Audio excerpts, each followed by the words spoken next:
Hello, world and universe. Welcome to the Trevor Donald Experience. Manifest your truth. Well, we got to talk about President Donald Trump and his going after the Pope. I call it Donald Trump, the dope versus the Pope. And next to Bill Clinton, our ex-president, who was the second most morally corrupt president and embarrassed the Oval Office because he couldn't keep Mr. Charlie in his pants.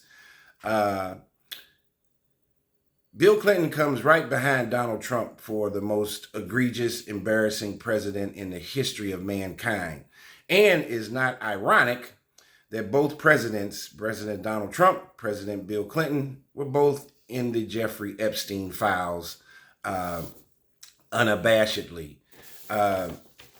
This is a historical time that we have with this President Trump. This is the first time that you're seeing a white rich man expose all the dirty laundry of white folks. Trump falls out with everyone. Look at all the people that in his first administration that he fired, that got fired, got indicted, and even got sent to prison. We know he recently fired Kristi Noem, who was the ex-Department of Homeland Security director. He also recently got rid of Pam Bondi, who was a former U.S. Attorney General.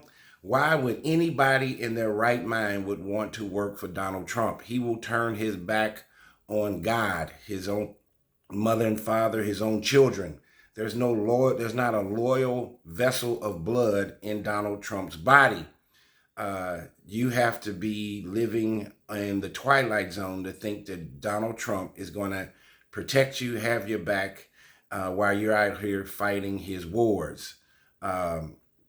He loves to gaslight. He loves to deflect. He loves to lie. Constantly uses projection, where he passes his own insecurities and flaws onto other people. That's what this is about. You talk about going viral, social media. He is the perfect president for this. He gets on his shock value. It's like the Howard Stern show or Rush Limbaugh. That's what we have as our president.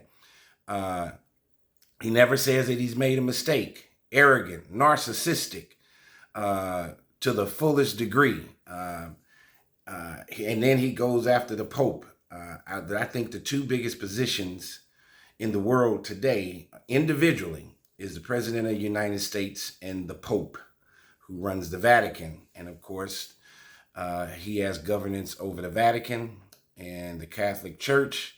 The President of the United States has governance over Washington, D.C. and the United States of America.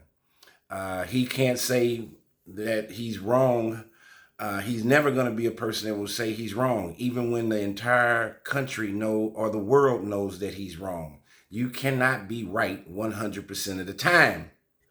And President Trump talked about ex-President Biden not being completely mentally lucid.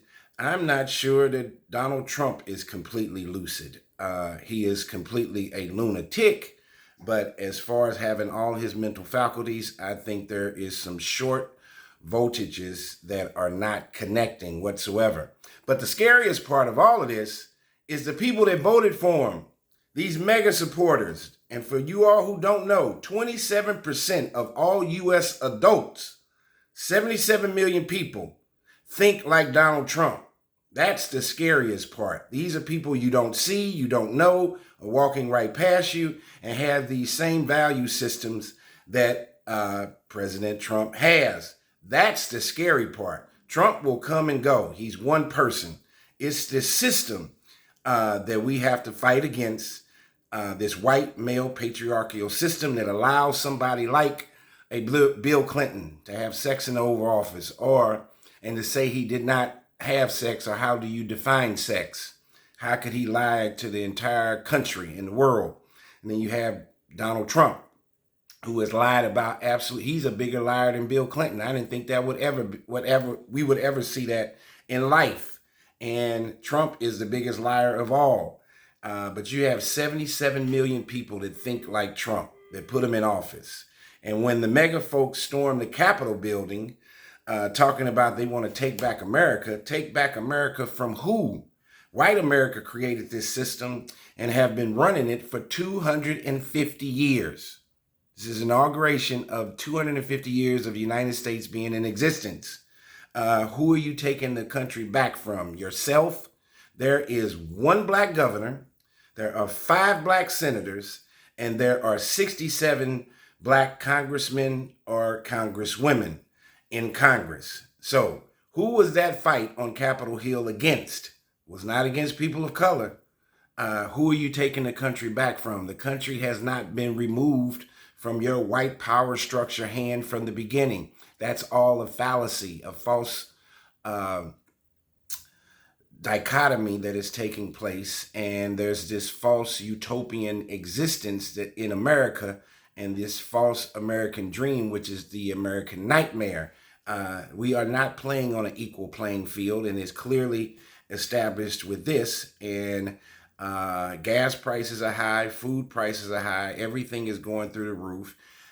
Everything that Trump said he was not going to do, he's doing. We're in multiple wars. We're financing them. He's falling out with folks, and this does not look like a great situation. Mega, are we trying to build this country, or are we trying to ruin it? I can tell you this.